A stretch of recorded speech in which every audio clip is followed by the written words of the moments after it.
मेरे प्यारे भाइयों, घर में बरकत आए तो कहां से आए, घर में सुकून आए तो कहां से आए।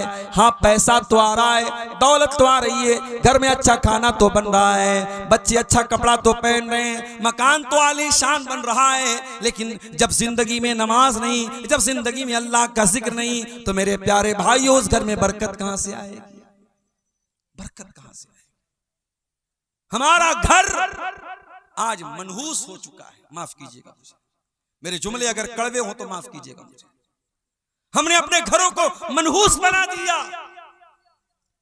कोई जमाना था, सुबह नींद खुलती थी, बूढ़ी माँ मुसल्ले पर बैठ के नमाज पढ़ा करती थी, कुरान पढ़ा करती थी। मुसलमान के घर की शुरुआत कुरान से हुआ करती थी, नमाज से हुआ करती थी। आज रात में बिस्तर पे जाने के टाइम भी इंस्टाग्राम के वीडियोस देखे जा रहे हैं, फेसबुक के वीडियोस देखे जा रहे हैं, सुबह उठ करके भी नाच गाना ही देखा जा रहा है। म्यूजिक से शुरुआत हो रही है, म्यूजिक से खात्मा हो रहा है। ये हमारे घरों का हाल है। और घर के गार्जियन का हाल ये, वो घर में टाइम देने को तैयार नहीं है। अपनी जॉब से आने के बाद, अपने काम से आने के बाद जो थोड़ा बहुत टाइम बच्चों के साथ गुजारने का मौका मिलता है, वो टाइम भी आज हम मोबाइल के साथ गुजार रहे हैं। बच्चों के हाथ में उनका अपना मोबाइल है, बाप के हाथ में अपना मोबाइल है, माँ के हाथ में अपना मोबाइल है। आज बच्चों को मोबाइल पाल रहा है, यूट्यूब पाल रहा है। आज बच्चों को माँ बाप नहीं पाल रहे हैं। अरबी का एक शायर कहता है, बड़ी सच्ची बात कहता है, लैसल यतीमु मन इंतहा अबवाहु मिन हम्मिल हयाती व खल्लफाहु जलीला। अरे यतीम वो नहीं है, अनाथ वो नहीं है जिसका बाप उसको छोड़ के चला गया हो, जिसकी माँ उसको छोड़ के चली गई हो। अरे अनाथ तो वो बच्चा है। अरबी का शायर कहता है, इन्नल यतीम हुवल्लज़ी तल्का लहू उम्मन तखल्लत व बम मशगूला। जिसकी माँ के पास अपने बच्चे के लिए फुर्सत ना हो, जिसके बाप के पास अपने बच्चों के लिए समय ना हो। समय निकालो मेरे प्यारे साथ। आइए अल्लाह के नबी की हदीस सुनाता हूं। ये हदीस याद कर लो, पूरी तकरीर का खुलासा इस हदीस के अंदर आज पेश कर रहा हूं। अल्लाह के प्यारे नबी फरमाते हैं, तूबा लिमन मलक लिसानहु व वसियहु बैतुहु व बका अला खतीअतिही।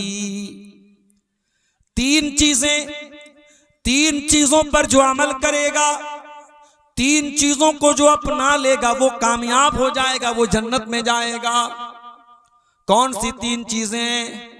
नंबर एक, मलक लिसानहु, अपनी जबान पर कंट्रोल कर ले, जबान पे कंट्रोल कर ले। झूठ इसी जबान से, गाली गलोच इसी जबान से, गीबत इसी जबान से, चुगली इसी जुबान से, किसी की इज्जत पर हमला इसी जुबान से। जुबान पर कंट्रोल कर लो। दूसरी चीज, वह वसिअहु बैतुहु, आपका घर आपके लिए काफी हो जाए। अपना बिजनेस करने के बाद, अपनी जॉब करने के बाद, अपनी दुकान पर काम पूरा करने के बाद जो बाकी टाइम मिले वो अपने घर को दो, अपने घर वालों को दो। अल्लाह के नबी फरमाते हैं कि उसका घर उसके लिए काफी हो जाए।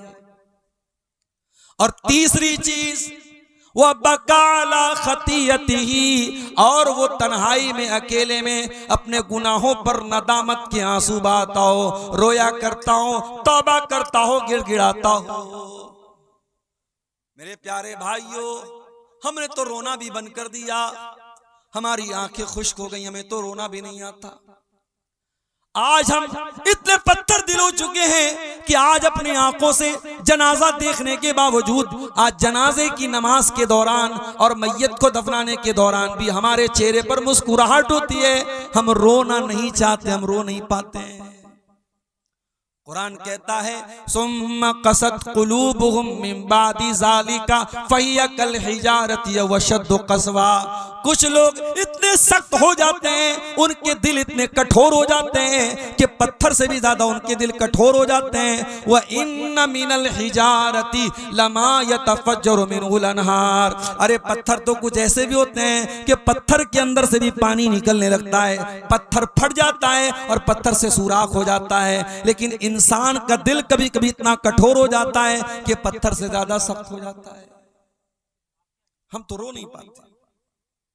अल्लाह के नबी ने फरमाया 3 चीजें पैदा कर लो, जबान पर कंट्रोल कर लो, आपका घर आपके लिए काफी हो जाए, और अपने गुनाहों पर आंसू बहाना शुरू कर दो। ये 3 चीजें अगर आपको मिल जाएं, आप कामयाब हो जाएंगे। मेरे प्यारे साथियों, मैं जानता हूं आप बहुत देर से तकरीरें सुन रहे हैं और बहुत अहम टॉपिक लेकर के मैं आपके सामने बैठा हूं। बहुत लंबी बात नहीं करूंगा, बड़ी टू द पॉइंट बातें आपके सामने रखूंगा।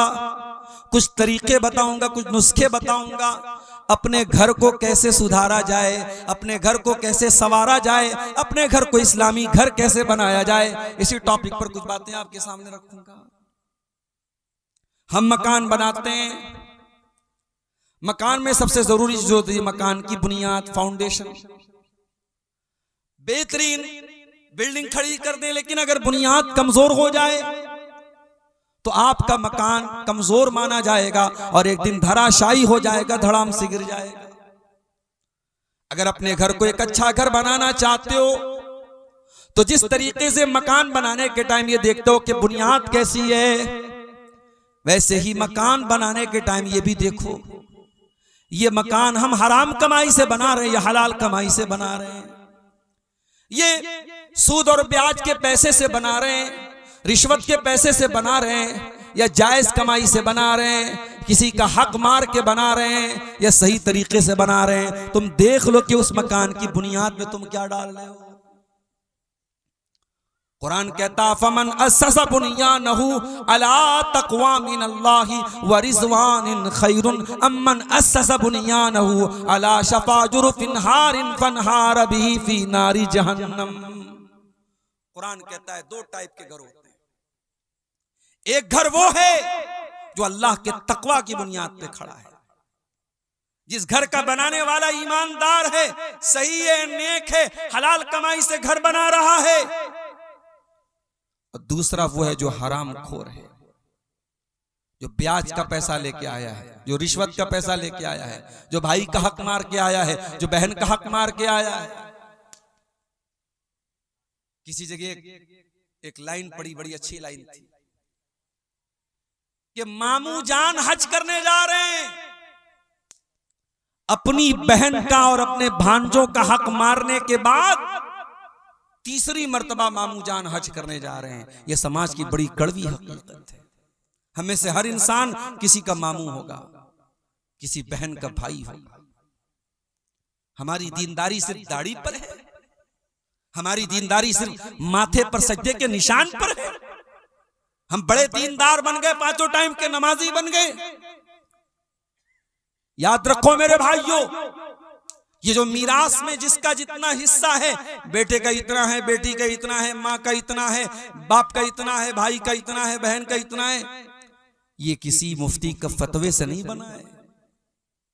ये अब्दुल गफ्फार सलफी साहब ने, ये तौहीद आलम साहब ने, या कोई फला आलिम साहब ने अपने घर से ये मसला नहीं बनाया है। ये कुरान की आयतें हैं, अल्लाह का बनाया हुआ कानून। और अल्लाह ने कुरान में जब मीरास का मसला बयान किया तो क्या फरमाया, व तिल्का हुदूदुल्लाह। मेरे बंदो, हम जो मीरास का कानून बता रहे हैं ये अल्लाह की बनाई हुई बॉर्डर है। जिस तरीके से इंडिया और बांग्लादेश की बॉर्डर पर आप देख लीजिए, बीएसएफ के सिपाही तैनात रहते हैं, जो ये देखते रहते हैं कि कोई बांग्लादेशी इंडिया में ना जाए, और बांग्लादेश के फौजी ये देखते हैं कि कोई इंडिया का आदमी बांग्लादेश में इनवैलिड तरीके से ना जा सके। कुरान क्या कह रहा है, व तिल्का हुदूदुल्लाह। हमने जो ये कानून बनाया है ये हमारी बनाई हुई बॉर्डर है, ये हमारा बनाया हुआ कानून है, ये हमारी बनाई हुई लिमिट्स है। जो इनको क्रॉस करेगा वो बर्बाद हो जाएगा, वो जहन्नम की आग में जलेगा। मकान आप बना रहे हैं, लेकिन पैसा कहां से लाया?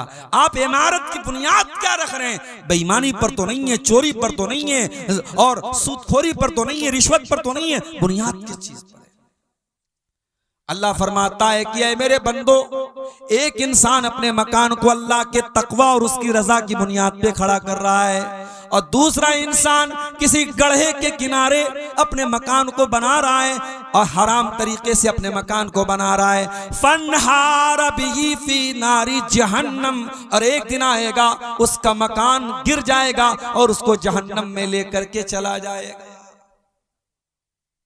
बच्चों से प्यार करते हो ना? अगर बच्चों से प्यार करते हो तो कभी हराम कमाई मत खिलाना अपने बच्चों को, कम खिला देना। 2 रोटी कम खाएगा आपका बच्चा, कुछ कमजोर रहेगा चलेगा, कुछ दुबला पतला रहेगा चलेगा। हराम की कमाई अपने बच्चों को मत खिलाना मेरे प्यारे साथी। अल्लाह के प्यारे नबी फरमाते हैं, जो जिस्म हराम कमाई से परवरिश पाएगा फन्नारु औला बिही, वो जहन्नम की आग में जलेगा। अरे हम तो अपने बच्चों से इतना प्यार करते हैं, कभी कभी मेरे साथ ऐसा हुआ, मैं सफर में हूं, घर से बीवी का फोन आया, किसी बच्चे को चोट लग गई, किसी बच्ची को चोट लगी, वीडियो कॉल से मैंने देखा। मैं बिहार में बैठा हूं, मैं यहां से कुछ नहीं कर सकता, वहां बच्चे को चोट लगी है। बाप होने के नाते मेरा दिल तड़प जाता है, और अगर बच्चों को ऐसी चोट लग जाए कि बच्चों का खून निकलने लगे तो इंसान बेकरार हो जाता है। अपने बच्चों को हम जर्रा बराबर दुख और तकलीफ में नहीं देख सकते मेरे प्यारे साथियों। हम जहन्नम की आग में अपने बच्चों को कैसे जलना पसंद करेंगे? इसीलिए अल्लाह के नबी फरमा रहे हैं, जो हराम कमाई अपने बच्चों को खिलाएगा, जो जिस्म हराम कमाई से परवरिश पाएगा, फन्नारु औला बिही, वो जिस्म जहन्नम की आग में जलेगा। अब ये आप तय कर लीजिए कि आपको अपने बच्चों को जहन्नम की आग में जलाना है या जन्नतुल फिरदौस में दाखिल करना है। तो घर को अगर एक इस्लामी घर बनाना है तो पहला स्टेप याद कर लो मेरे प्यारे साथियों, हमें अपने घर की बुनियाद को सही रखना है। और आगे बढ़िए, घर में दाखिल होते हैं हम, सबसे पहले चौखट आती है। दरवाजे के पहले चौखट पर हम पैर रखते हैं, उसके बाद दरवाजे में दाखिल होते हैं। पता ये चला कि मकान की चौखट बहुत इंपॉर्टेंट होती है, बहुत महत्वपूर्ण होती है। जब तक दरवाजे की चौखट को सही न किया जाए तब तक मकान की एंट्री सही नहीं हो सकती। हमारे घरों की चौखट क्या है? आइए एक हदीस आपको सुना देता हूं। इब्राहिम अलैहिस्सलाम अपने बच्चे इस्माइल को मक्का में छोड़ के जाते हैं, अपनी बीवी हाजरा को मक्का में छोड़ के जाते हैं। इस्माइल वहीं पे रहते हैं, हाजरा वहीं पे रहती हैं, और वहीं पर इस्माइल जवान होते हैं, शादी होती है, उनकी बीवी उनके पास आती है। एक जमाना हो गया, इब्राहिम अलैहिस्सलाम अपने बच्चे से मिलने के लिए आते हैं। इत्तेफाक से जब घर में आते हैं तो इस्माइल घर पे नहीं होते, बहू होती है। इब्राहिम अलैहिस्सलाम पूछते अपनी बहू से, गुजर बसर कैसी हो रही है? ये बहू थोड़ी नाशुक्री थी, ये कहती है क्या बताऊं, बड़ी परेशानी हो रही है, बस जैसे तैसे गुजारा हो रहा है, बहुत दिक्कत चल रही है, बहुत परेशानी है, बहुत मुश्किल है।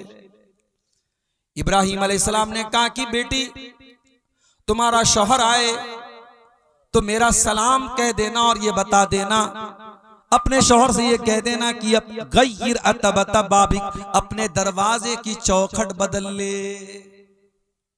शाम को इस्माइल आए, आते ही अपने बाप की खुशबू महसूस की, पूछा है मेरी बीवी क्या कोई मेहमान आया था? कहा एक बूढ़े आदमी आए थे। कहा क्या कह रहे थे? कहा तुमको सलाम कह रहे थे और कह रहे थे अपने दरवाजे की चौखट बदल दे। कहा मेरी बीवी तूने क्या कहा था? बीवी ने सारा माजरा सुनाया। कहा क्या है मेरी बीवी, वो कोई और नहीं, वो मेरे बाप थे, वो तेरे ससुर थे, इब्राहिम अलैहिस्सलाम थे, और वो तेरी नाशुक्री से नाराज हो गए। तू एक पैगंबर की बीवी होने के बावजूद, एक नबी की बहू होने के बावजूद तूने जो बात कही मेरे बाप को पसंद नहीं आई। मेरे बाप ने तुझे तलाक देने का ऑर्डर दिया है, इसलिए मैं आज से तुझको अपने निकाह से खारिज कर रहा हूं, आज से मैं तुझको तलाक दे रहा हूं। अब यहां पे थोड़ा सा रुक जाइए। हमारे घरों में क्या होता है, बहू ने खाना बनाया। शेरशाहबादी लोग तो झोल बहुत ज्यादा खाते हैं भाई, मसाला बहुत ज्यादा खाते हैं, माफ कीजिएगा।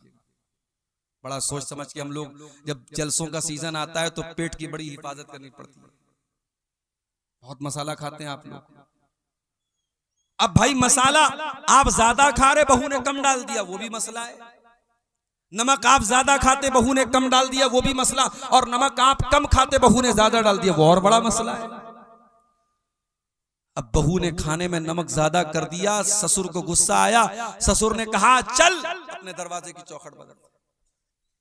तो क्या बेटा अपनी बीवी को तलाक दे देगा इब्राहिम अलैहिस्सलाम की सुन्नत पर अमल करते हुए? नहीं, रुक जाइए, अभी मैं हदीस को पूरा कर दूं, फिर मैं मतलब बताता हूं कि ऐसी सूरत में क्या किया जाए। इब्राहिम अलैहिस्सलाम ने अपने बहू के बारे में फरमाया कि दरवाजे की चौखट बदल दो। इस्माइल अलैहिस्सलाम ने तलाक दे दिया। कुछ दिनों के बाद इस्माइल अलैहिस्सलाम ने दूसरी शादी की और फिर एक मर्तबा इब्राहिम अपने बेटे से और बहू से मिलने के लिए आए। इत्तेफाक से इस मर्तबा भी बहू से मुलाकात हुई, बेटे से मुलाकात नहीं हुई। इब्राहिम ने पूछा बेटी कैसी गुजर बसर हो रही है? बहू ये दीनदार थी, नेक थी, अल्लाह वाली थी। इसने कहा बहुत अल्लाह का शुक्र है, अल्लाह जिस हाल में रखे अल्लाह का बहुत करम है, बहुत आराम से गुजर बसर हो रही है। कहा बेटी तेरा शौहर आए तो मेरा सलाम कह देना और कह देना सब भी ताता बता बाबिक, दरवाजे की चौखट बहुत अच्छी है, इस चौखट की हिफाजत कर। शाम हुई, इस्माइल आए, बाप की खुशबू महसूस की। बीवी से पूछा क्या कोई आया था? कहा कि यहाँ एक बड़े मियाँ एक बूढ़े मियाँ आए थे। कहा क्या कह रहे थे? कहा मुझसे हाल चाल पूछ रहे थे और जब मैंने अल्लाह का शुक्र अदा किया तो ये कह के गए हैं कि अपने शौहर को मेरा सलाम सुना देना और कह देना कि दरवाजे की चौखट की हिफाजत करें। कहा है मेरी बीवी, वो कोई और नहीं तेरे ससुर थे, मेरे बाप इब्राहिम अलैहिस्सलाम थे और उन्होंने तुम्हें पसंद किया है, तुम्हारी बात उनको पसंद आई है और उन्होंने कहा है कि मैं तुमको अपने निकाह में बरकरार रखूं। हदीस आपको मैंने सुना दी, बुखारी की हदीस है। इस हदीस से दो बात पता चली। पहली बात यह पता चली कि घर के अंदर दरवाजे की चौखट का अगर दर्जा किसी को हासिल है तो यह औरत को हासिल है। जिसको हम घरवाली कहते हैं, जिसको हम बीवी कहते हैं, जिसको हम अहलिया कहते हैं, बेगम कहते हैं, पत्नी कहते हैं, वाइफ कहते हैं, जो भी कह लें, घर के अंदर दरवाजे की चौखट की अगर हैसियत किसी को हासिल है तो औरत को हासिल है। पता ये चला अगर औरत गड़बड़ है तो इसका मतलब कि दरवाजे की चौखट गड़बड़ है, और जब दरवाजे की चौखट गड़बड़ है इसका मतलब कि दरवाजे की एंट्री गड़बड़ है, दरवाजे में आप सही तरीके से दाखिल नहीं हो सकते। इसलिए घर को अगर बनाना है, संवारना है तो घर की घरवाली का अच्छा होना बहुत जरूरी है। अब वो मसला भी सुन लीजिए। बहू ने खाने में झोल ज्यादा कर दिया, नमक ज्यादा कर दिया, ससुर को पसंद नहीं आया, सास को पसंद नहीं आया। ससुर ने कहा बेटे से तलाक दे दे, तो बेटा इतनी बात पर अपनी बीवी को तलाक नहीं देगा। अगर आपको ये लगता है कि इब्राहिम अलैहिस्सलाम के कहने पर इस्माइल ने तो तलाक दे दिया, तो कान खोल करके सुन लीजिए। अगर बाप इब्राहिम अलैहिस्सलाम के जैसा हो तब बाप के कहने पे बेटा तलाक दे देगा। हर बाप के कहने पर बेटा अपनी बीवी को तलाक नहीं देगा, वरना हर छोटी छोटी बात पे तलाक हो जाएगी।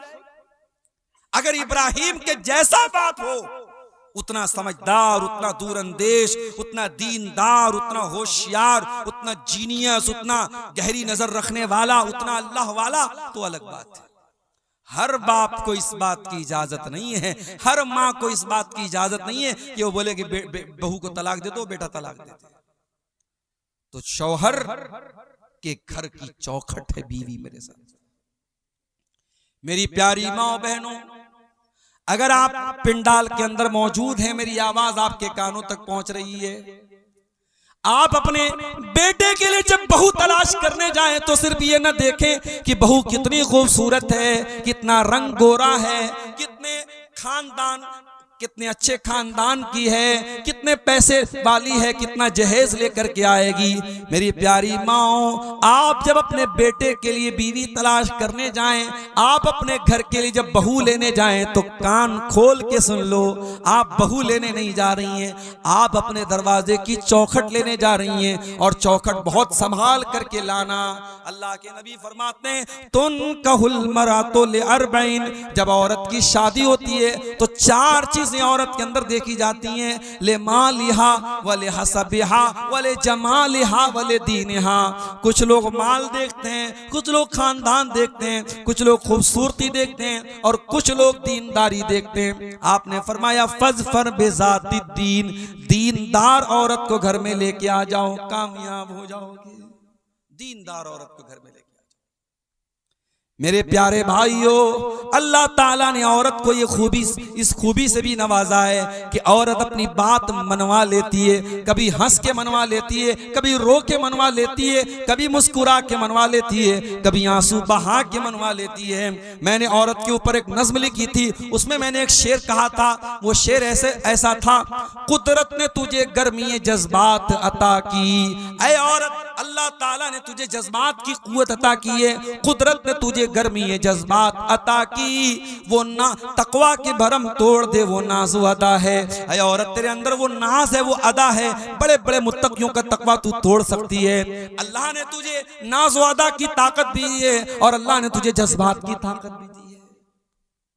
जज्बात की ताकत औरत के अंदर होती है। फिरौन बहुत बड़ा जालिम था, किसी की बात नहीं सुनता था, बच्चों को कत्ल करवाने का ऑर्डर दिया था उसने।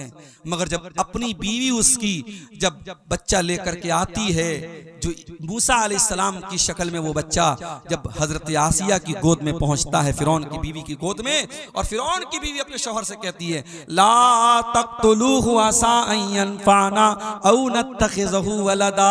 ऐ मेरे सरताज, देखिए कितना खूबसूरत बच्चा है, कितना प्यारा बच्चा है, हम इस बच्चे को कत्ल न कीजिए, हम इस बच्चे को अपना बेटा बना लेंगे, अपना बेटा बना करके पालेंगे। अच्छा, फिरौन को कोई बेटा नहीं था। फिरौन अपने आप को खुदा कहता था, रब कहता था, भगवान कहता था, गॉड कहता था, और फिरौन अपनी बीवी को बेटा नहीं दे सका। ऐसे ऐसे तो खुदा गुजरे दुनिया में, ऐसे ऐसे खुदा गुजरे, अपने आप को खुदा कहता था और अपनी बीवी को बेटा नहीं दे सका, और दूसरे के बच्चे को बीवी कह रही कि इसे हम अपना बेटा बना लेते। अल्लाह अकबर। तो बीवी जो होती है वो बात मनवा लेती है। बीवी चाहेगी आपकी सिगरेट छुड़वा देगी, बीवी चाहेगी आपका गुटखा छुड़वा देगी, बीवी चाहेगी आपको नमाजी बना देगी। मेरी प्यारी माँ बहनों, आप जब अपने शौहर से जिद करके 5,000 वाली साड़ी खरीद सकती हो, 10,000 वाला लहंगा खरीद सकती हो, 1,30,000 में सोना चल रहा है, सोने का जेवर मंगवा सकती हो, तो ऐ मेरी प्यारी माँ बहनों, आप अपने शौहर से बहुत सारे अच्छे काम भी करवा सकती हो। करवाने का तरीका होना चाहिए। अल्लाह के प्यारे नबी क्या फरमाते हैं, बड़े गौर से सुनिएगा। अल्लाह के नबी सल्लल्लाहु अलैहि वसल्लम फरमाते हैं, रहीमल्लाहु रजुलन काम मिनल लैल, अल्लाह ताला रहम नाजिल फरमाए, अल्लाह ताला रहमत नाजिल फरमाए उस आदमी के ऊपर जो रात में उठ करके तहज्जुद की नमाज पढ़ता है, वह आई कसम रात हो, और अपनी बीवी को भी उठाता है, और बीवी अगर उठने से इनकार कर देती है तो बीवी के चेहरे पर पानी डाल के उठाता है हिम्मत बीवी के चेहरे पे पानी डालने की? कहीं ऐसा ना हो कि उधर आप पानी डालें और उधर बीवी लात मार दे। भाई आजकल ये भी तो हो रहा है। बीवी से पंगा लेने की किसमें हिम्मत है भाई? दुनिया में सबसे पंगा ले सकते, बीवी से नहीं ले सकते। वो एक लतीफा है, एक आदमी की बीवी बहुत शक करती थी उसके ऊपर, बड़ा परेशान रहता था, महीने में 2-4 दिन मायके जाती थी, उसमें भी फोन पर फोन करती रहती थी, कहाँ हैं आप, क्या कर रहे हैं आप? डर था कि कहीं किसी दूसरी औरत के साथ तो नहीं है। एक मर्तबा मायके गई, बच्चे को छोड़ के गई थी, बच्चा भी छोड़ के गई थी कि नजर रखे अपने बाप के ऊपर। मायके जाके फोन कर रही है शौहर को, कहाँ हैं आप? शौहर कह रहा कहाँ रहूंगा, घर पर हूं भाई, तुम्हारी इजाजत के बगैर कहाँ जा सकता हूं? कहा अच्छा घर पे हो, जाओ किचन में जाओ, किचन में जाओ और मिक्सर की आवाज मुझे सुना करके बताओ कि तुम घर में हो। शौहर ने मिक्सर की आवाज सुना दी, घर की आवाज आई, बीवी ने कहा अच्छा चलो भाई तसल्ली हो गई। दूसरे दिन फिर फोन किया बीवी ने, कहां हैं आप? शौहर ने कहा अरे बेगम मैं कहां रहूंगा, घर पर हूं। चलिए मिक्सर की आवाज सुनाइए। शौहर ने फिर मिक्सर चालू करके सुना दिया, घर की आवाज आई। तीसरे दिन बीवी ने कहा इतना शरीफ मेरा शौहर कब से हो गया, रोजाना मैं फोन कर रही हूं मुझे मिक्सर की आवाज सुना दे रहा है। तीसरे दिन बीवी सरप्राइज देने के लिए अचानक घर में आ गई। घर में आई तो शौहर गायब, बच्चा खेल रहा था। बच्चे से पूछा अरे तेरा बाप कहां है? कहा वो तो मिक्सर लेके गायब है 2 दिन से। तो कहते हैं कि अगर शौहर से बीवी शेर है तो शौहर सवा शेर भी बन सकता है। भाई तुम्हें सारा दिमाग तुम्ही को है थोड़ी, हमको भी तो थोड़ा बहुत दिमाग है। तो आप ये याद रखिए मेरे प्यारे साथियों कि घर के अंदर जब तक एक नेक घर वाली नहीं आएगी घर का माहौल अच्छा नहीं हो सकता है। अल्लाह के नबी फरमाते हैं अल्लाह ताला रहमत नाजिल फरमाए उस आदमी के ऊपर जो रात में उठ करके तहज्जुद की नमाज पढ़ता है और अपनी बीवी को भी उठाता है। वह रहिमल्लाहु इम्रातन कामत मिनल लैल, और अल्लाह ताला ऐसी औरत के ऊपर रहमत नाजिल फरमाए जो रात में उठ करके तहज्जुद की नमाज पढ़ती है। वह आई कज़त ज़ौजहा, और अपने शौहर को भी उठाती है, और शौहर अगर इनकार कर दे तो शौहर के चेहरे पर पानी छिड़क करके उठाती है। ये होते हैं बेहतरीन कपल, एक दूसरे का ताउन करे दीन के सिलसिले में। इसीलिए अल्लाह के नबी फरमाते हैं लियत्तखिज़ अहदुकुम क़ल्बन शाकिरा, 3 चीजों को बैलेंस बना लो, 3 चीजों को खजाना बना लो, 3 चीजों को स्टोर कर लो, 3 चीजों को अपने घर में लेके आ जाओ। क़ल्बन शाकिरा, अपने सीने में ऐसा दिल लेकर के आओ जो अल्लाह ताला का शुक्रिया अदा करने वाला हो। व लिसानन ज़ाकिरा, और अपने मुंह में ऐसी जबान लेकर के आओ जो अल्लाह ताला का जिक्र करने वाली हो। व ज़ौजतन मोमिनतन तुईनुहु अला अम्रिल आखिरा, और ऐसी दीनदार बीवी लेके आओ जो आखिरत के कामों में, दीन के कामों में आपकी मदद करे। ऐसी बीवी अगर आपके घर में आ जाएगी घर को जन्नत बना देगी। और आगे बढ़ी, घर को अगर जन्नत बनाना है तो बहुत जरूरी काम क्या करना है हमको? घर को अल्लाह के जिक्र से आबाद करना है। मुसलमान का घर है, सुबह भी मोबाइल पर गाने बज रहे हैं, शाम को भी गाने बज रहे हैं, बिस्तर पे जाने के पहले भी म्यूजिक बज रहा है। मुसलमान का घर है, 24 घंटे में कोई एक मर्तबा अल्लाह का नाम लेने वाला नहीं है।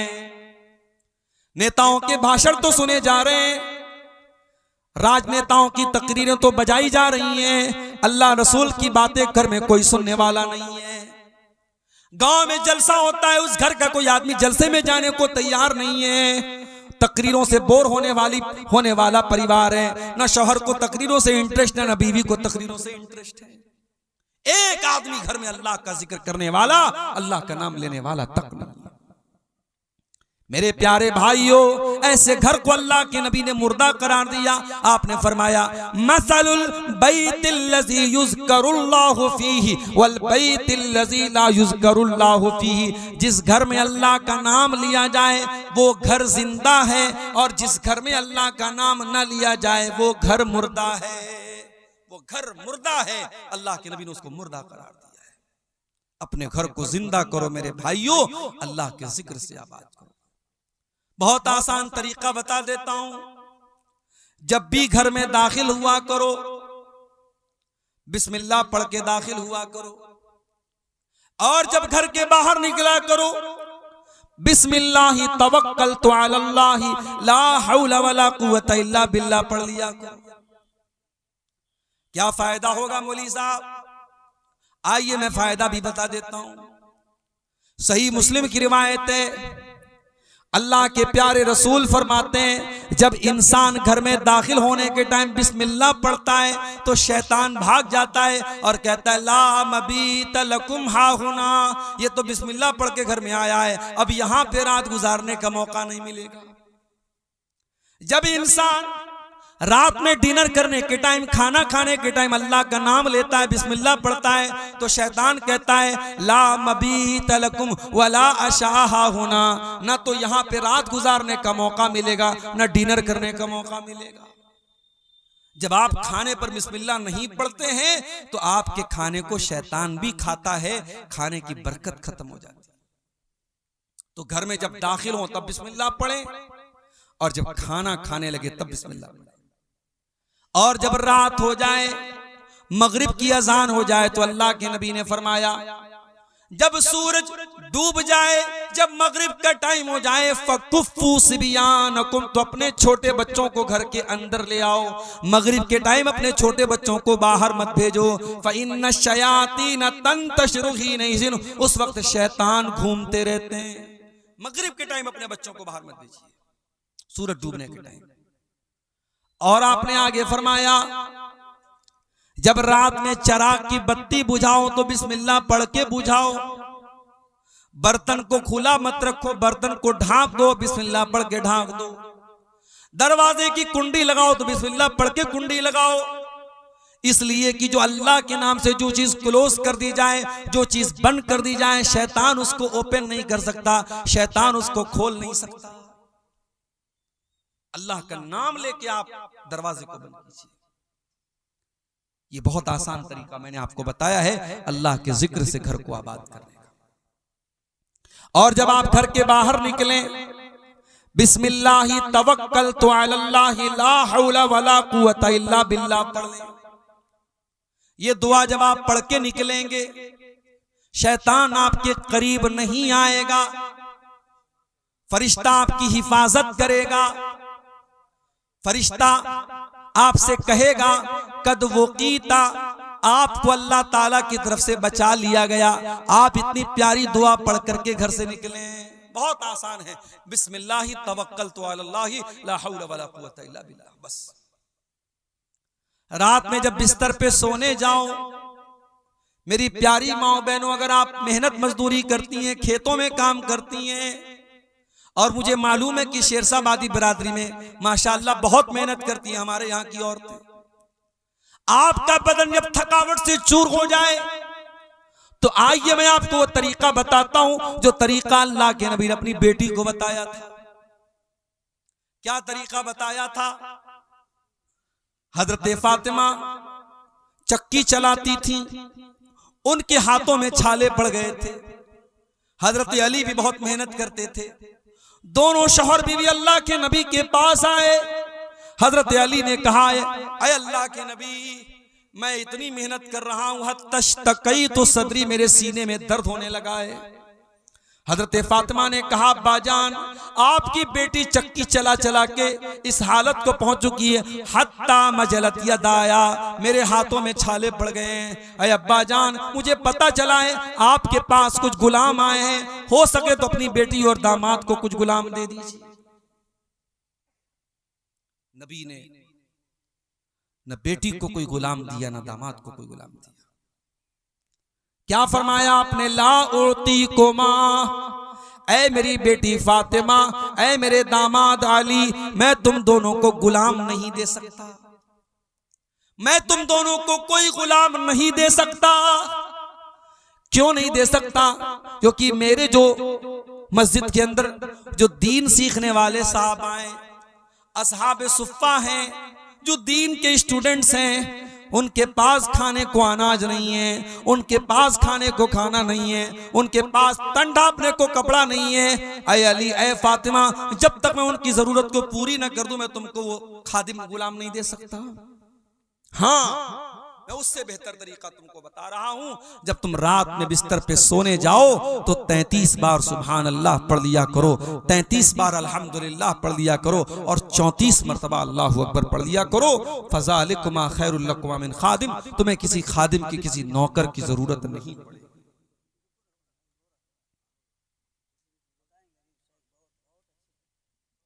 मेरे भाइयों, नबी ने अपनी बेटी और दामाद को परेशानी के बावजूद गुलाम नहीं दिया।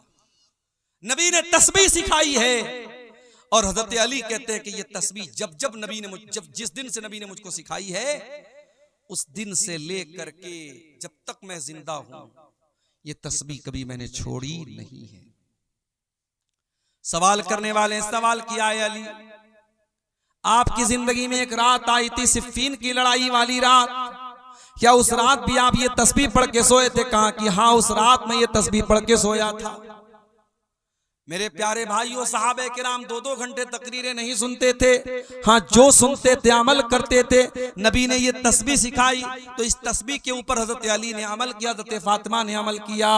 अपने घरों को अल्लाह के जिक्र से आबाद करो मेरे प्यारे साथियों। सुबह शाम के अज़कार पढ़ो। और आज अल्हम्दुलिल्लाह सबके हाथ में मोबाइल है, आप मोबाइल पर देख करके भी पढ़ सकते हैं। आप गूगल प्ले स्टोर पे जाएं और दुआ की कोई अच्छी सी किताब डाउनलोड कर लें, उसमें सुबह शाम के अज़कार आपको मिल जाएंगे। सुबह शाम के अज़कार आप देख करके भी पढ़ें। आप यकीन करें, सुबह शाम के अज़कार आप पढ़ेंगे, बहुत सारी परेशानियों से आप बच जाएंगे। अब तो साहब इतने ज्यादा केस आ रहे हैं, मैं जहां जा रहा हूं, मौलवी साहब मेरी बेटी के ऊपर जिन्नात आ गया है, मेरी बेटी को जिन्नात परेशान कर रहा है, मेरे घर में जो है कोई साया है, कोई मसला है। क्यों आ रहे ये सारे मसले? क्योंकि हमने अपने घरों को मुर्दा बना दिया है। हमारे घरों में अल्लाह का जिक्र करने वाला कोई नहीं, अल्लाह का नाम लेने वाला कोई नहीं है। अल्लाह के नबी फरमाते हैं, इन्ना शैतान यनफिरु मिनल बैतिल्लज़ी तुक़रा फ़ीहि सूरतुल बक़रा। जिस घर में सूरह बकरा पढ़ी जाती है उस घर से शैतान भाग जाता है। एक साहब मुझसे पूछने लगे, मौलवी साहब अगर मोबाइल पर हम सूरह बकरा को चालू कर दें और बड़े बड़े स्पीकर लगा दें घर में और सूरह बकरा की आवाज पूरे घर में गूंजे तो क्या शैतान भाग जाएगा? मैंने कहा भैया शैतान से पूछना पड़ेगा शैतान से कि वो मोबाइल पर चलने वाले कुरान की तिलावत से उसके ऊपर असर पड़ेगा कि नहीं। तो इस सवाल का जवाब तो शैतान ही दे सकता है। क्या हाल हो गया है हमारा। बर्गर और पिज्जा खाते खाते, फास्ट फूड खाते खाते हम इतने फास्ट हो गए, इतने शॉर्टकट तलाश करने लगे कि हमें कुरान पढ़ने में भी अब जो है सुस्ती हो रही है। हम चाहते हैं कि कुरान मोबाइल पर हम चलाते, हमें ना पढ़ना पड़े। बनारस में एक हमारे दोस्त हैं, हाफिज कुरान हैं, उन्होंने कहा मौलवी साहब एक आदमी अपने घर में हमको बुला रहा है, 40 दिन तक सूरह बकरा पढ़ने के लिए कह रहा है और मुझको 5000 रुपया देगा। मैंने कहा खबरदार मत जाना वहां पे। मैंने कहा कुरान पढ़ने से शैतान भागता है, हदीस में आया है, मगर किराया दे करके किसी दूसरे को पढ़वा करके शैतान नहीं भागेगा, ये हदीस में नहीं आया। आपको खुद कुरान पढ़ना है। हमारे घरों में आज कुरान कोई पढ़ने वाला नहीं है। मेरे साथ एक नज्म है, कुरान की फरियाद। कभी मौका मिले यूट्यूब पर सर्च कर लीजिएगा, मिल जाएगी आपको। कुरान फरियाद करता है, ताकों में सजाया जाता हूँ, धो धो के पिलाया जाता हूँ, आंखों से लगाया जाता हूँ, तावीज बनाया जाता हूँ। कुरान के साथ ये सब हो रहा है। कोई आंखों से लगा रहा है, कोई तावीज बना रहा है, कोई धो धो के पिला रहा है। कुरान पढ़ना कोई नहीं चाहता, कुरान पर अमल कोई नहीं करना चाहता। अल्लाह के नबी फरमाते हैं, मसलुल बैतिल्लज़ी युज़करुल्लाहु फ़ीही वल बैतिल्लज़ी ला युज़करुल्लाहु फ़ीही। जिस घर में अल्लाह का नाम लिया जाए वो घर जिंदा है, और जिस घर में अल्लाह का नाम न लिया जाए वो घर मुर्दा है। मैं आपको 1400 साल पीछे लेके चलता हूं। नबी की मस्जिद में चलिए, किबला की तरफ खड़े हो जाइए, आपके लेफ्ट साइड में कुछ कमरे मिलेंगे। ये छोटे छोटे कमरे हैं, मिट्टी का फर्श है, कच्ची ईंटों की दीवार है, और खजूर के तने का पिलर है, और खजूर की टहनियों का छप्पर है।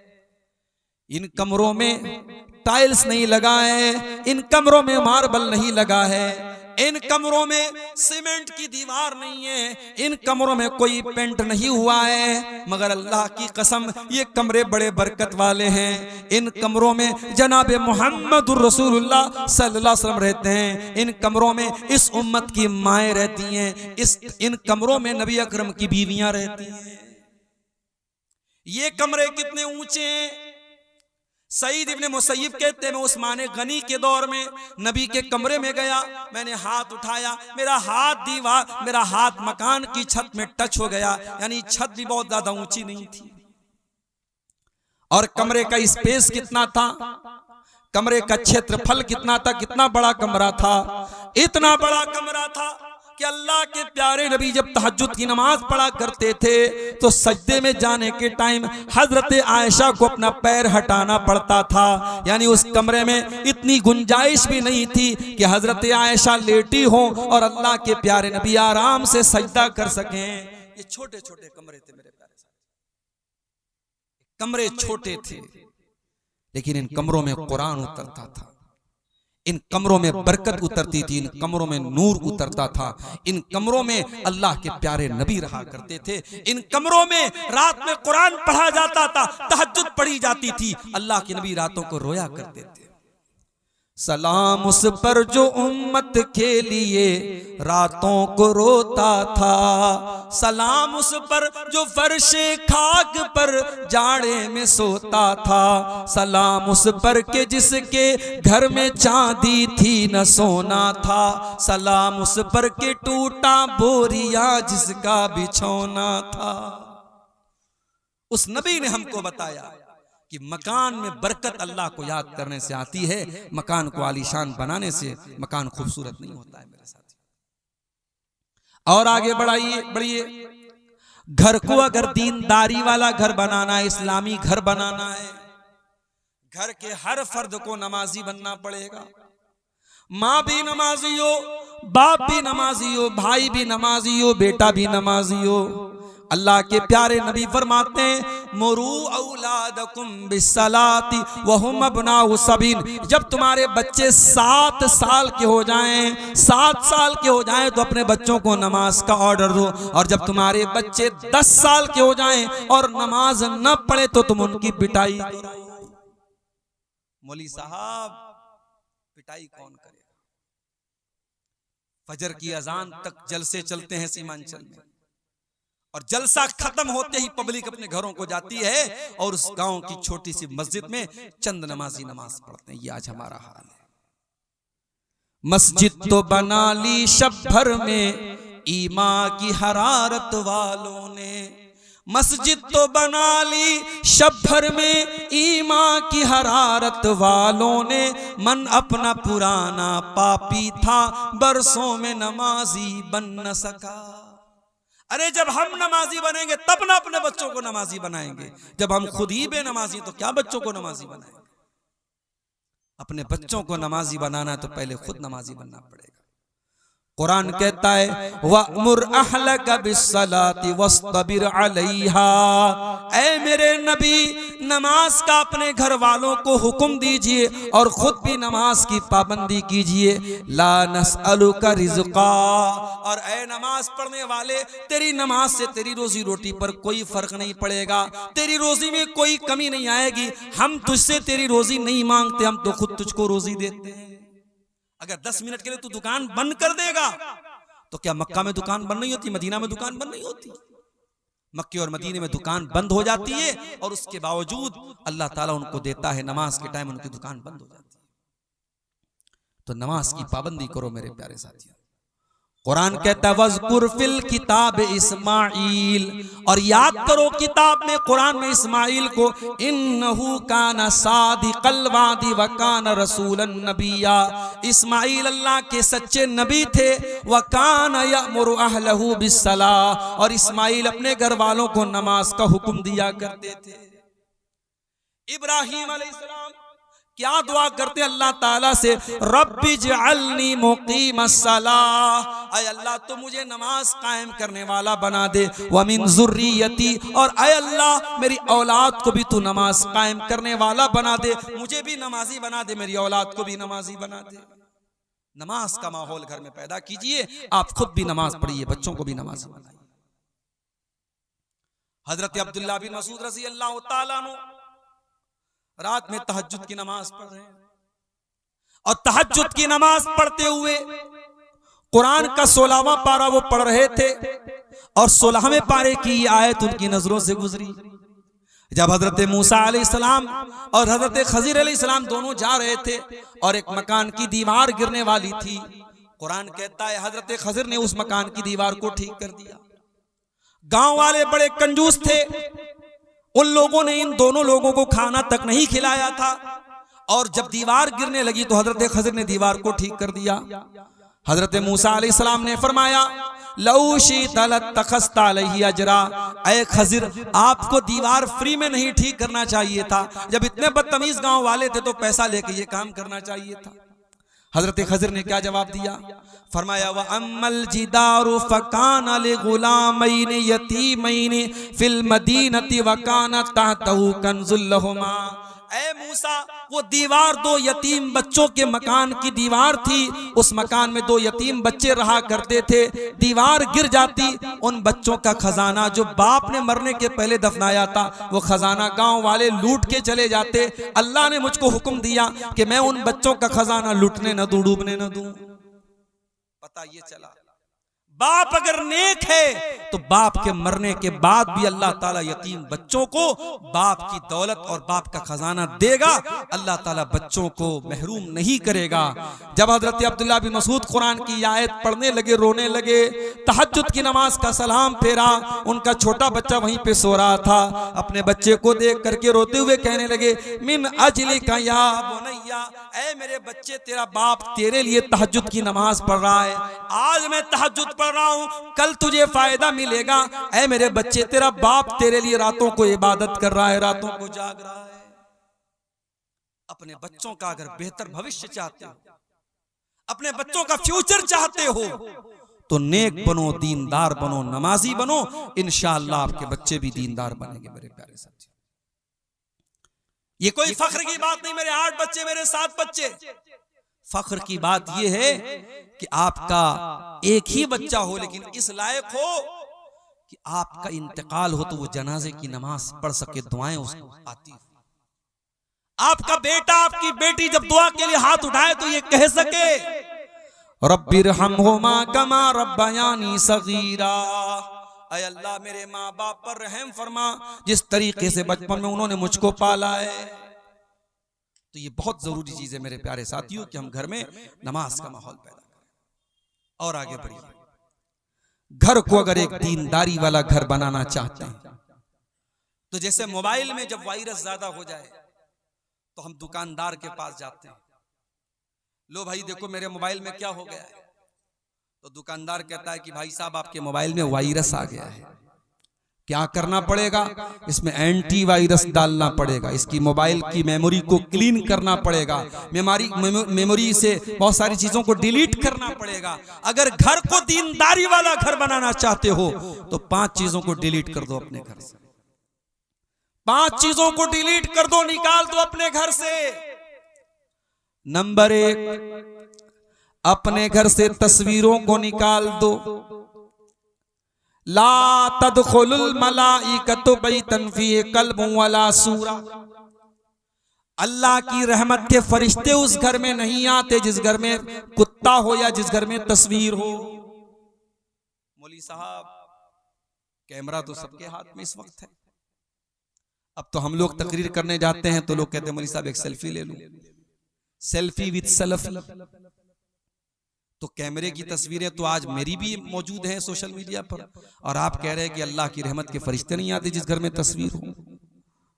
तो कैमरे की जो तस्वीर है उसके बारे में उलमा का इख्तिलाफ है, और उलमा की एक जमात का कहना है कि कैमरे की तस्वीर हराम नहीं है, क्योंकि कैमरे की जो तस्वीर होती है वो कोई पेंटिंग नहीं है कि जिसमें नाक कान आंख बनाया जाए। कैमरा तो बस एक अक्स ले लेता है सामने वाले का, एक प्रतिबिंब है, एक छाया है। और हदीस में जिस तस्वीर को हराम कहा गया है वो तस्वीर वो है जिसमें हम नाक का नाक पूरा बनाते हो। लेकिन आप ये सोचिए, मूर्ति की शक्ल में या पेंटिंग की शक्ल में, किसी भी शक्ल में, मूर्ति तो बहरहाल उसको मुजस्समा बोलते हैं, लेकिन आज के जमाने में भी पेंटिंग अलग होती है। आपने सुना होगा मकबूल फिदा हुसैन नाम का एक आदमी था, वो पेंटर था बहुत बड़ा, उसकी पेंटिंग करोड़ों में बिकती थी। तो पेंटिंग एक अलग चीज है, कैमरे की तस्वीर एक अलग चीज है। फिर भी बहुत सारे उलमा का यह कहना है कि कैमरे की तस्वीर से भी हमें परहेज करना चाहिए, और कैमरे की तस्वीर को प्रिंट करके उसको एल्बम बनाना और कमरे में सजाना। मैं एक मकान में गया, एक साहब अपने कमरे में, चूंकि हम लोग कहीं जाते हैं तो आदमी सोचता है कि अच्छी मेहमान नवाजी अच्छी की जाए, वो अपने कमरे में लेके गए तो देखा कि कमरे के किनारे एक तस्वीर लगी है, एक तरफ मोहतरम की तस्वीर, एक तरफ मोहतरमा की तस्वीर है। शादी की सालगिरह पर उन्होंने अपनी बीवी को सरप्राइज दिया था। मैंने पूछा तो शर्माने लगे। मैंने कहा भैया इस तस्वीर को अलमारी में रख दो, ये क्यों यहाँ पे आप बाहर लगाए? तो तस्वीर आज हमारे घरों में बाकायदा एल्बम की शक्ल में कमरों में लोग लगा रहे हैं, ये गलत है और हमें और आपको इससे परहेज करना चाहिए। तस्वीरों को घर से निकाल दो। हाँ, मोबाइल की तस्वीरें जहां तक बात है, जरूरत पड़ने पर आप बच्चों की यादगार के लिए कुछ फोटो अगर आपने ली है, मोबाइल के कैमरे में है, मोबाइल की गैलरी में है, उसकी गुंजाइश बन सकती है, मगर उसमें भी हमें इस बात का लिहाज रखना चाहिए। लोग अपनी बीवी की एक से एक फोटो लेते हैं और उसके बाद दोस्तों के हाथ में मोबाइल थमा देते हैं, तो ये तो बेपर्दगी की बात है। आपकी बीवी का फोटो आपका दोस्त देखे, ये तो गलत बात है। इसलिए हमें और आपको अगर कैमरे में, हमारे मोबाइल में पर्सनल तस्वीरें, हमारी बीवी की तस्वीरें हैं, जवान बेटे की तस्वीरें हैं, घर की औरतों की तस्वीरें हैं, तो उनको हमें बहुत एहतियात के साथ यूज करना चाहिए कि कहीं बेपर्दगी ना हो। दूसरी चीज जिसको घर से निकालना है, घर के अंदर कोई तावीज नहीं होना चाहिए। बाज घरों में आप दाखिल होइए, मकान में दाखिल होने के साथ साथ ही एक पर्ची लटकी रहती है, उस पर लिखा रहता दुकान और मकान की खैर व बरकत के लिए, और नीचे उल्टी सीधी गिनतियां लिखी रहती है 420 9 2 11। देखा कि नहीं आपने? कहीं कहीं दुकानों पे लगा रहता है, मकान पे लिखा रहता है। मुझे ये बात समझ में नहीं आती कि ये गिनती लिखने से शैतान कैसे भागेगा। भाई आप दुनिया में किसी का नाम लेने के बजाय गिनती लेके बुलाएं, ए भाई 72 इधर आओ, अभी 78 इधर आओ, नाराज हो जाएगा। भाई मेरा नाम 72 थोड़ी है। आप बिस्मिल्लाहिर्रहमानिर्रहीम के बजाय 786 लिख रहे हैं, आप मोहम्मद सल्लल्लाहु अलैहि वसल्लम के बजाय 92 लिख रहे हैं। आपने गिनती बना के रखी है, ये इस्लाम का तसव्वुर नहीं है मेरे प्यारे साथियों। और ये भी सुन लीजिए कि घर में कुरान की आयतों को लटकाने से भी बरकत नहीं आएगी। डॉक्टर आपको दवा देता है पीने के लिए, घर में आप आने के बाद सिरप को गले में नहीं लटकाते, टैबलेट को गले में नहीं लटकाते, टैबलेट को पीते हैं, सिरप को पीते हैं। उसी तरीके से कुरान को पढ़ने से शिफा मिलती है, कुरान को पढ़ने से बरकत आती है, कुरान लटकाने से बरकत नहीं आती है। बड़ा सख्त फतवा है उलमा का। बाज लोग क्या करते हैं, मकान के दरवाजे पे बड़े बड़े अक्षरों में लिखते हैं हाजा मिन फजल रब्बी। हराम कमाई के पैसा से घर बनाए और हाजा मिन फजल रब्बी लिखते हो, बेहुदा है। सूद ब्याज के पैसे से मकान बनाया है और सामने क्या लिखा, हाजा मिन फजल रब्बी। तेरे हाजा मिन फजल रब्बी लिखने से तेरा मकान ठीक हो जाएगा। और घर में लोग डेकोरेशन के लिए आयतल कुर्सी लगा रहे हैं, ला इलाहा इल्लल्लाह मुहम्मद रसूलुल्लाह लिख रहे हैं। नहीं लिखना चाहिए। उलमा ने मना किया है कि कुरान की आयतें डेकोरेशन के लिए नहीं उतरी हैं, घर को सजाने के लिए नहीं उतरी। हाँ, अगर कोई आयतल कुर्सी घर में इसलिए लगाता है कि हमको आयतल कुर्सी याद हो जाए या हमको बार बार नजर पड़े, हमें याद आती रहे, हम पढ़ते रहें, तो तालीम के लिए घर में लटका सकते हैं। बरकत के लिए या डेकोरेशन के लिए घर में कुरान की आयतों को भी लटकाना सही नहीं है। तो घर से तावीज को भी निकाल दो मेरे प्यारे साथी। तीसरी चीज जो घर से निकालना है, गाने बजाने के आलात को घर से निकाल दो। अल्लाह के नबी फरमाते हैं कयामत के पहले वो दौर आएगा, शराब को नाम बदल बदल के पिया जाएगा। वह अंतज़हरल क़ैनात वाला रुऊसिन्नास, और नाचने गाने वाली लड़कियां लोगों के कानों पर जाके बैठ जाएंगी। जब नबी ने सहाबा को ये हदीस सुनाई होगी, सहाबा को समझ में नहीं आई होगी। आज हेडफोन लगाने वालों को ये हदीस समझ में आ जाएगी, आज एयरपॉड लगाने वालों को ये हदीस समझ में आ जाएगी।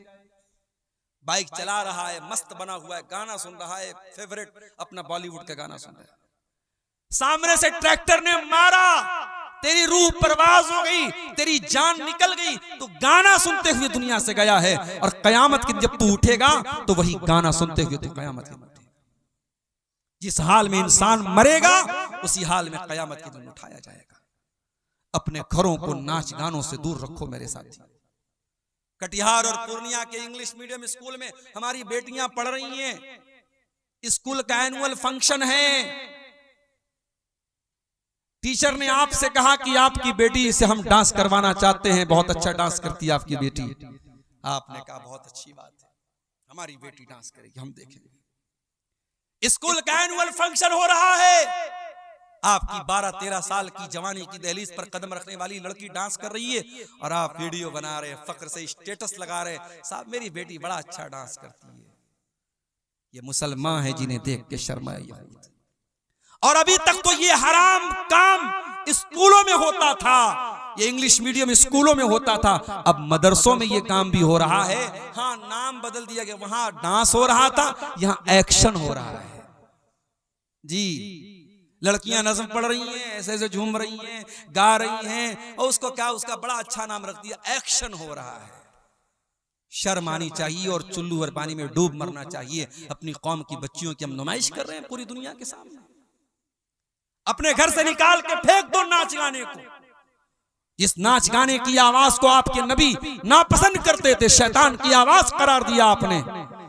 आज बड़े बड़े मुत्तकी, दाढ़ी वाले, सजदा करने वाले, उनके मोबाइलों पर भी इंस्टाग्राम और स्नैपचैट और फेसबुक और अला और बला के जरिए उनके मोबाइल पर भी गाना बज रहा है। चौथी चीज जो घर से निकाल के बाहर फेंकना है, एंटीवायरस डालना है, वायरस निकाल देना है। बेहयाई को अपने घर से निकाल दो, बेपर्दगी को निकाल दो।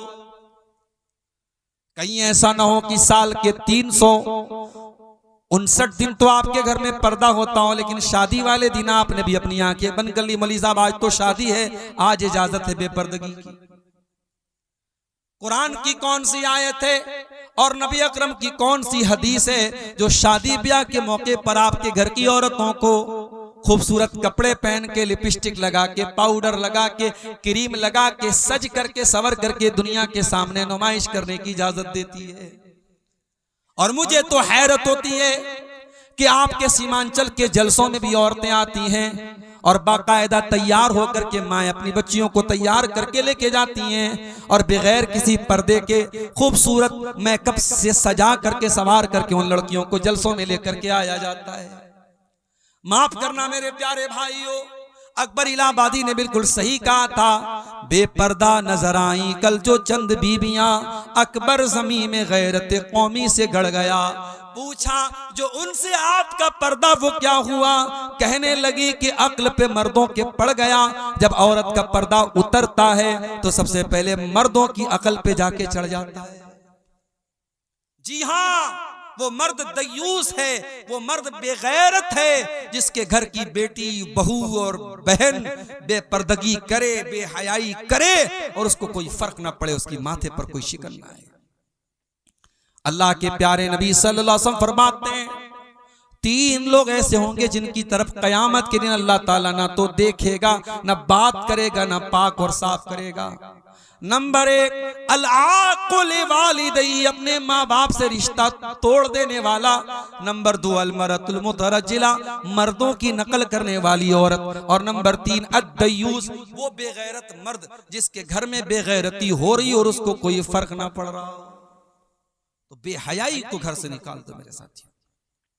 और ये भी याद रखो, जब बेटियां जवान हो जाएं तो उनको बता दो कि कौन तेरा महरम है और कौन तेरा गैर महरम है। एक दिन YouTube पर एक वीडियो मैंने देखा, आजकल बच्चियों के साथ सेक्सुअल हरासमेंट बहुत हो रहा है। कभी कभी अपने रिश्तेदार, लड़की का चाचा, लड़की का मामू, लड़की का चाचाजाद भाई, ये सब सेक्सुअल हरासमेंट करते हैं, बच्चियों को, छोटी बच्चियों को परेशान करते हैं। तो YouTube पर मैंने एक वीडियो देखा कि छोटे बच्चों को सिखाने की, उसमें सिखाया जा रहा था, ट्रेनिंग दी जा रही थी कि बच्चों को सिखाया जाए बचपन से ही कि गुड टच क्या होता है, बैड टच क्या होता है। अगर कोई भी आदमी अगर लड़की को गलत तरीके से टच कर रहा है तो लड़की समझ जाए कि हाँ ये बैड टच है और लड़की अपने माँ बाप से शिकायत करे। ये एक तालीम आज स्कूलों में भी दी जा रही है और हमारी भारत सरकार भी इसको दे रही है और ठीक है, इस पर हमें कोई एतराज नहीं है। लेकिन एक चीज और है, जब हमारी बेटियां जवान हो जाएं, एडल्ट हो जाएं, समझदार हो जाएं, तो हमें एक चीज और करनी चाहिए। या तो हम उनको दीनी तालीम दें, मदरसे में पढ़ाएं, या आज घर के अंदर ऑनलाइन भी दीनी तालीम दी जा सकती है। किसी भी तरीके से उन बच्चियों को यह बताया जाए कि ऐ मुसलमान लड़की, जब तू जवान हो गई, बालिग हो गई, तो घर से जब तुझको निकलना है तो पर्दे में निकलना है। और घर के अंदर भी जो रिश्तेदार तेरे गैर महरम हैं, जैसे खाला के लड़के, जैसे मामू के लड़के, जैसे चाचा के लड़के, जैसे ताया के लड़के।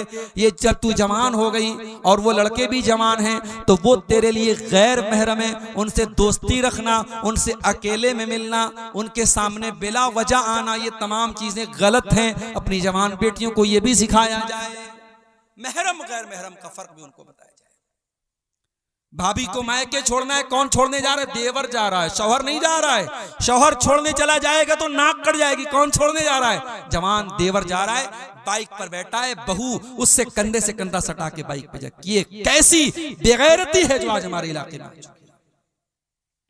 जीजा साली को घुमा रहा है और कहावत है साली आधी घर वाली।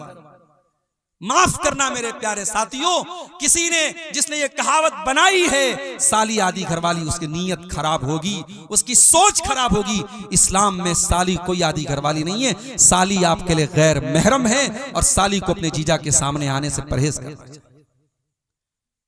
आप अपने जीजा जी को भाईजान, पता नहीं आपके सीमांचल में क्या बोलते हैं, कटिहार में, पूर्णिया में क्या बोलते हैं, हमारे यहाँ कहीं भाईजान बोलते हैं।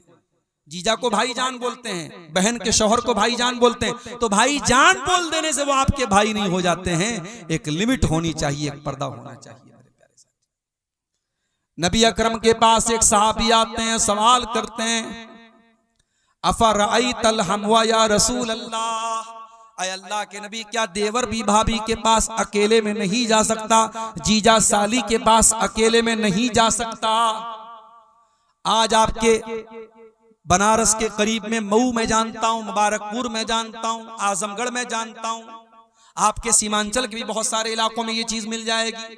शौहर बाहर कमाने गया है, ज्वाइंट फैमिली सिस्टम है, बीवी उसी फैमिली में रहती है, देवरों के साथ, जेठों के साथ, ज्वाइंट फैमिली सिस्टम में शौहर दूर रह रहा है, परदेश में रह रहा है और उसकी जवान बीवी उसी घर में रह रही है। देवरों और जेठों के बीच में कोई पर्दा नहीं है। हम क्या कर रहे हैं? हम फितनों को हवा दे रहे हैं। हम अपने घर में बदकारी को दावत दे रहे हैं कि आओ, और घर में बदकारी और ज़िनाकारी को फरोग दे दो। मेरे प्यारे साथियों, नबी ने फरमाया देवर अपनी भाभी के लिए मौत है, जीजा अपनी साली के लिए मौत है। महरम और गैर महरम का फर्क भी हमारे घर में होना चाहिए। अगर ये फर्क नहीं है तो इस बेहयाई को अपने घर से निकाल दो। अब एक आखिरी चीज हम बयान करके फिर कुछ सवालात हमारे सामने आए, उन सवालों का जवाब देके हम बात खत्म करेंगे। घर को अगर आप एक दीनदार घर बनाना चाहते हैं तो एक बहुत जरूरी चीज ये भी है कि आप अपने दस्तरखान पे किसको दावत दे रहे हैं। शराबियों को तो अपने घर में नहीं बुला रहे हैं, जानियों को तो अपने घर में नहीं बुला रहे हैं। अल्लाह के प्यारे नबी फरमाते ला याकुल तामका इल्ला तकी, तुम्हारे दस्तरखान पे मुत्तकी लोगों को खाना खाना चाहिए। दावत दो तो मुत्तकी नेक लोगों को दो, बेनमाजियों को, हराम खोरों को, रिश्वत खोरों को, सूद खोरों को, शराबियों को, जानियों को मत दावत दो। अपने दस्तरखान पे नेक और दीनदार लोगों को दावत दो। अपने घरों में दीनदार लोगों को एंट्री दो। याद करो हजरत नूह अलैहिस्सलाम की दुआ। हजरत नूह अलैहिस्सलाम ने क्या दुआ की थी? रब्बिग़फिरली वलिवालिदैया वलिमन दखल बैतिया मुमिनन वलिल मुमिनीन वल मुमिनात। आय अल्लाह मुझे बख्श दे, मेरे माँ बाप को बख्श दे, और मेरे घर में जो ईमान वाला आए तू उसको भी बख्श दे, और तमाम मोमिन मर्दों को बख्श दे, तमाम मोमिन औरतों को बख्श दे।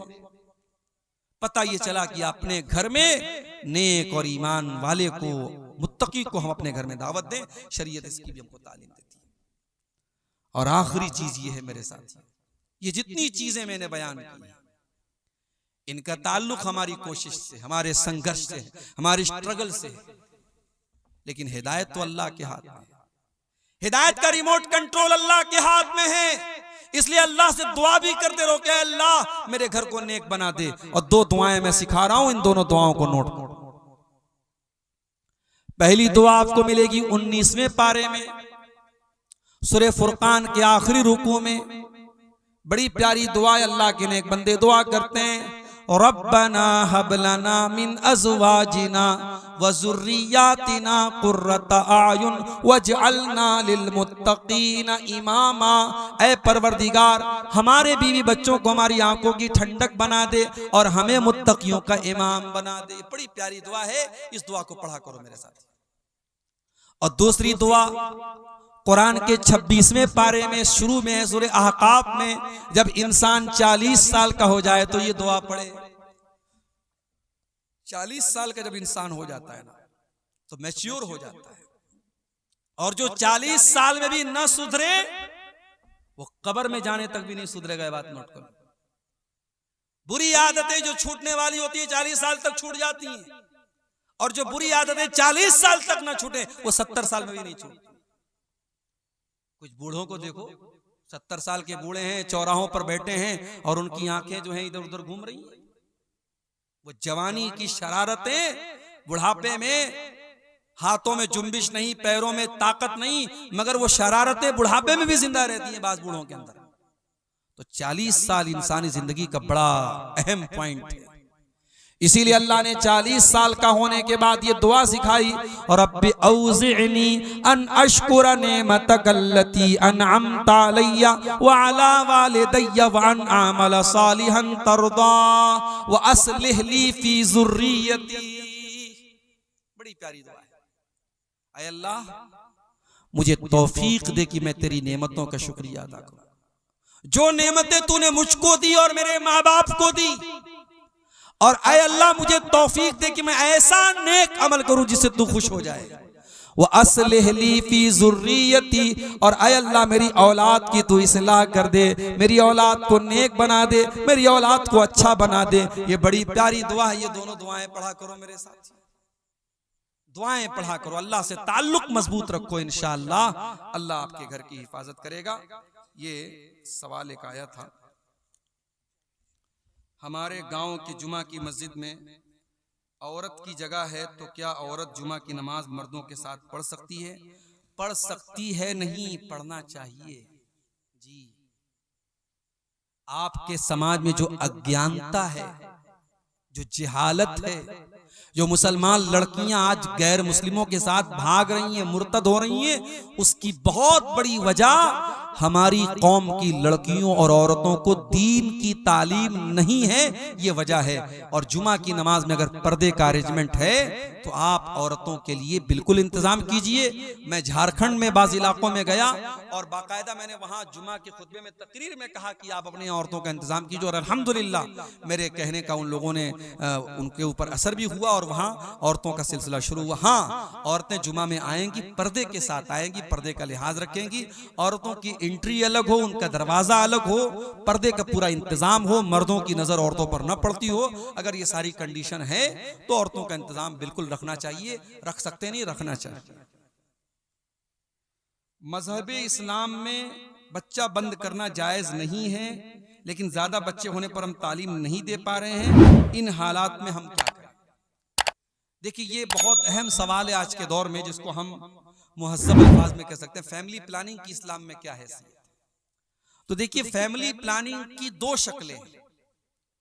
एक शक्ल ये है कि दो बच्चे हो गए, शौहर ने नसबंदी करा ली, बीवी ने नसबंदी करा ली, बीवी ने ऑपरेशन करा लिया, हमेशा हमेशा के लिए औलाद का सिलसिला बंद कर दिया गया, तो ये चीज जायज नहीं है।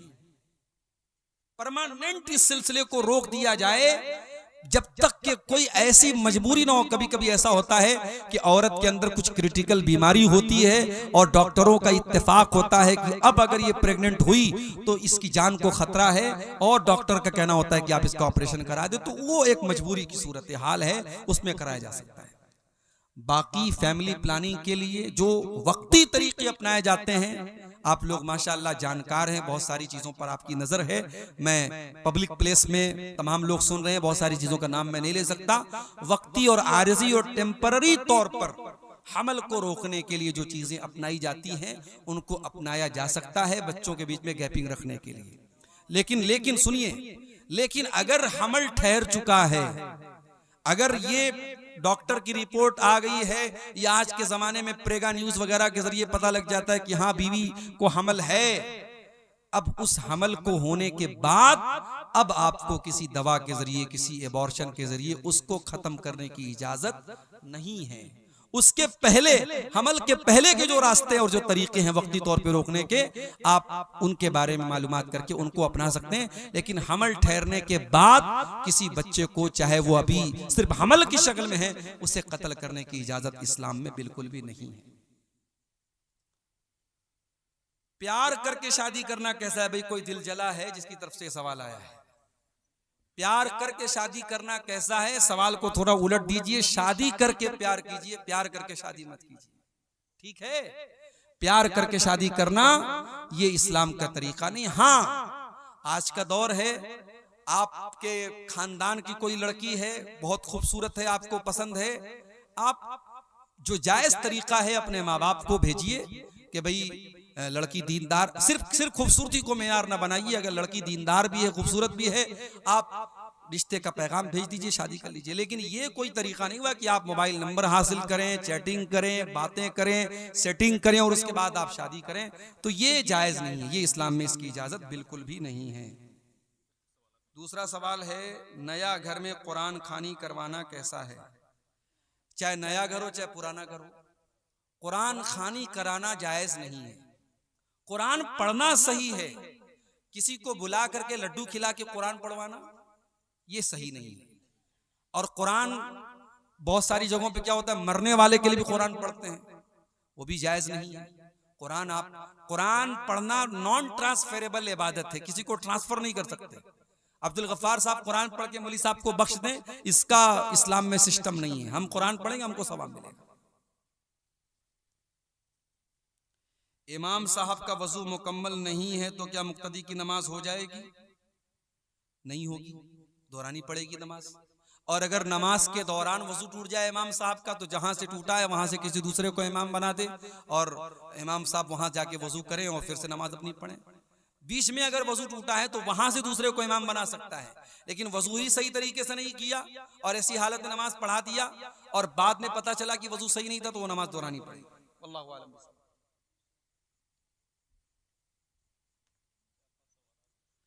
क्या माँ बाप की छोटी हुई नमाज या रोजा बच्चे को कज़ा करना होगा? अगर वसीयत न कर जाए फिर भी नमाज की कोई कज़ा नहीं करना है। रोजा अगर छूटा था और सेहत की हालत में छूटा था तो उसकी कज़ा करना है। हाँ, और अगर बीमारी की वजह से छूटा था तो उसकी कज़ा नहीं करना है। उसको आप जो रोजे का फिदिया है, कफारा है, एक मिस्किन को खाना खिलाना है 2 टाइम का, वो आप खिला दीजिए एक रोजा के बदले। क्या वक्फ की हुई जमीन को खरीदा या बेचा जा सकता है? नहीं, वक्फ की जमीन को खरीदा या बेचा नहीं जा सकता है। हाँ, वक्फ की जमीन को खरीदा या बेचा नहीं जा सकता। हाँ, एक मजबूरी की सूरत में वक्फ की जमीन को बेचा जा सकता है। जैसे मान लीजिए कि वो जमीन रोड पे आ रही है और वहां पे रोड बन रही है, तो उस सूरत में अगर गवर्नमेंट ले रही है, उसका मुआवजा दे रही है, तो उसकी जगह कोई दूसरी जगह हम ले सकते हैं। या वो जगह हालात के हिसाब से ऐसी जगह होगी कि अब वहां नमाज पढ़ना मुनासिब नहीं है, मस्जिद चलाना वहां मुनासिब नहीं है, तो उस जगह को बेच करके दूसरी जगह हम वो मस्जिद बना सकते हैं। ये मजबूरी की सूरत में है। आम उसूल यही है कि वक्फ की जमीन को खरीदा और बेचा नहीं जाएगा। नहीं सर, क्या ईदगाह की जमीन को बेचकर दूसरी जगह ईदगाह को शिफ्ट कर सकते हैं तौसी के लिए?